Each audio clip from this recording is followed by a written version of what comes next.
안녕하세요. 오늘은 정말 흥미로운 소식을 좀 깊게 파볼까 합니다. 그 테슬라 있잖아요. 뭐든 직접 만들 것 같던 그 테슬라가 자율주행의 핵심 두뇌라고 불리던 슈퍼컴퓨터 도조 개발팀을 해체했다는 소식입니다. 이게 그냥 팀 하나 없앤다 이런 차원이 아니라 테슬라의 어떤 큰 전략 변화를 보여주는 걸 수도 있어서요. 한번 자세히 들여다볼 필요가 있겠습니다. 저희가 연합뉴스나 매일경제 같은 여러 자료들을 좀 살펴봤는데요. 왜 이런 결정을 했는지, 또 앞으로 어떤 변화가 있을지 핵심만 쏙쏙 뽑아서 당신이 궁금해하실 내용 위주로 명확하게 짚어드리겠습니다. 자, 그럼 한번 시작해볼까요? 우선 정확히 무슨 일이 있었는지부터 알아야겠죠?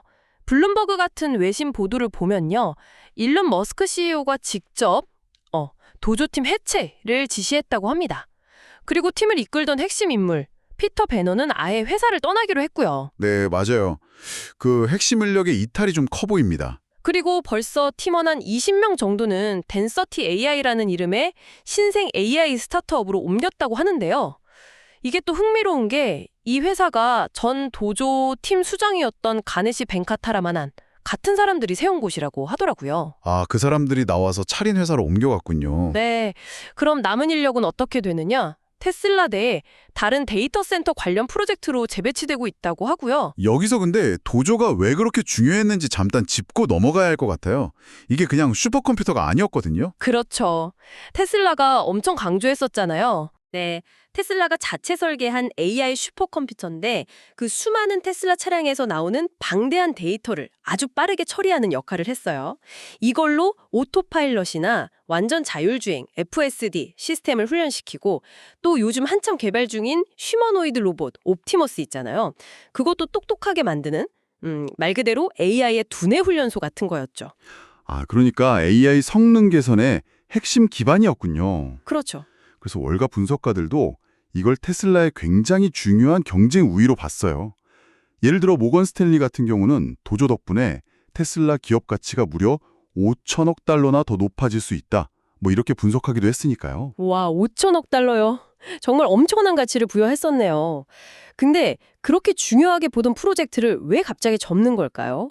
말씀하신 대로 핵심 인력들이 떠난 게 역시 가장 큰 이유일까요? 네, 그 인력 유출도 분명히 영향이 있었을 겁니다. 최근 테슬라가 전기차 판매도 좀 주춤하고 뭐랄까 조직 내부적으로도 좀 어수선한 면이 있었잖아요. 인재 이탈 문제도 계속 나왔고요. 맞아요. 그런 분위기도 한몫했겠죠. 하지만 그것만으로는 좀 설명이 부족해 보여요. 더 깊이 들어가 보면 비용 효율성 문제나 기술 전략 자체의 변화 이런 더 큰 그림이 있는 것 같습니다. 그러니까 도조 개발에 정말 막대한 돈과 시간을 쏟아부었을 텐데 그 자체 개발 속도라던가 성능 향상이 기대만큼 빠르지 않았을 가능성이 있는 거죠. 아, 투입 대비 결과가 좀 만족스럽지 못했을 수 있다. 네, 그리고 결정적으로 그 사이에 외부 기술이 너무 빨리 발전했어요. 특히 엔비디아의 H100이나 B200, 또 AMD의 MI300 같은 상용 AI 칩 성능이 정말 어마어마하게 좋아졌거든요. 그렇죠. 요즘 AI 칩 경쟁이 정말 치열하잖아요. 바로 그겁니다. 이 외부 칩들은 이미 시장에서 성능이 검증됐고 또 대량 생산되니까 가격 경쟁력도 있고요. 어쩌면 테슬라가 직접 개발하는 것보다 더 빠르고 어쩌면 더 저렴하게 필요한 컴퓨팅 파워를 확보할 수 있는 대안이 생긴 거죠. 아하, 그러니까 굳이 어려운 자체 개발길을 계속 가기보다는 이미 잘 만들어진 외부 기술을 쓰는 게 더 효율적이라고 판단했을 수 있다는 거군요. 네, 정합합니다. 제 생각엔 테슬라가 이제 컴퓨팅 성능 자체는 엔비디아나 AMD 같은 전문 기업에 좀 더 의존하고 칩 생산은 또 삼성전자 같은 파운더리 업체와의 협력을 강화하는 쪽으로 뭐랄까 전략을 수정한 게 아닌가 싶어요.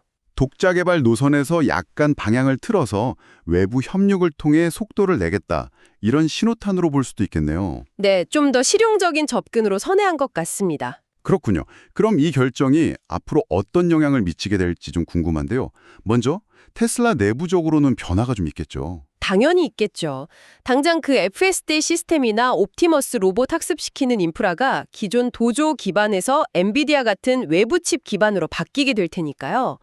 그러면 기존에 개발했던 AI 모델들을 이 새로운 하드웨어 환경에 맞게 다시 최적화하는 작업이 필요할 수 있어요. 이게 전체적인 개발 일정에 좀 영향을 줄 수도 있는 부분이고요. FSD 업데이트 속도나 뭐 그런 부분에 영향이 있을 수도 있겠네요. 네, 그럴 가능성이 있습니다. 단기적으로는요. 물론 장기적으로는 더 강력한 칩을 쓰니까 성능 개선에 도움이 될 수도 있겠지만요. 그럼 외부 시장에는 어떤 파급 효과가 있을까요? 시장에는 꽤 큰 영향이 있을 겁니다. 일단 테슬라라는 아주 큰 고객이 다시 엔비디아나 AMD 칩을 대량으로 구매하게 될 테니 이 회사들한테는 당연히 호재겠죠. AI 칩 수요가 더 늘어날 거고요. 그렇죠. 엔비디아나 AMD 주가에도 영향이 좀 있었겠는데요. 네, 그럴 수 있습니다. 그리고 또 중요한 게 칩 생산 파트너로 계속 거론되는 삼성전자의 역할이 더 커질 수 있다는 점이에요. 최근에 테슬라가 삼성 파운드리의 차세대 AI 칩, 그 AI6라고 하던가요? 그 생산 계약을 맺었다는 소식도 있었잖아요. 아, 네. 한 22조 원 규모라고 했던 것 같은데요. 네, 맞습니다. 이게 단순히 만들어달라는 수준을 넘어서 앞으로는 칩 설계 단계부터 테슬라와 삼성이 더 긴밀하게 협력하는 관계로 발전할 수 있다는 전망도 나와요. 마치 애플과 TSMC의 관계처럼요. 오, 설계 협력까지요? 네. 그럼 삼성 입장에서는 정말 큰 기회가 되겠네요. 그렇죠. 파운더리 사업에 큰 힘이 될 수 있습니다. 반면에 애플이나 구글처럼 자체적으로 AI 칩 개발에 공을 들이던 다른 빅테크 기업들 입장에서는 좀 다르게 보일 수 있어요. 아, 저 테슬라도 결국 자체 개발의 어려움 때문에 방향을 트는구나. 이게 생각보다 쉽지 않네 하는 어떤 뭐랄까 신호로 받아들일 수도 있고요. 네.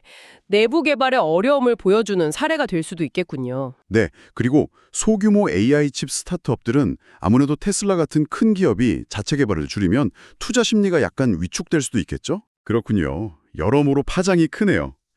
자, 정리를 좀 해보면 테슬라의 도조팀 해체는 단순한 구조조정이라기보다는 AI 기술 확보 전략에서 굉장히 중요한 전환점을 보여주는 사건이라고 할 수 있겠습니다.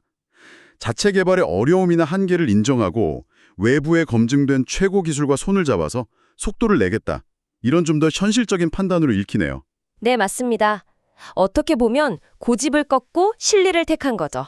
이 선택이 앞으로 테슬라에게 또 AI 산업 전체에 어떤 결과로 이어질지는 정말 흥미롭게 지켜봐야 할 것 같습니다. 마지막으로 이런 질문을 한번 던져보고 싶어요. 이 기술 경쟁이 점호할 치열하잖아요. 이런 상황에서 기업들은 과연 어디까지 우리 기술, 이 자체 기술을 고집해야 하고 또 어디서부터 외부와의 협력을 받아들이는 것이 현명한 선택일까 하는 점입니다. 테슬라의 이번 결정은 단순히 한 기업의 선택을 넘어서 미래 기술 개발 방식에 대해 우리 모두에게 중요한 질문을 던지고 있는 것 같아요. 당신은 어떻게 생각하시나요?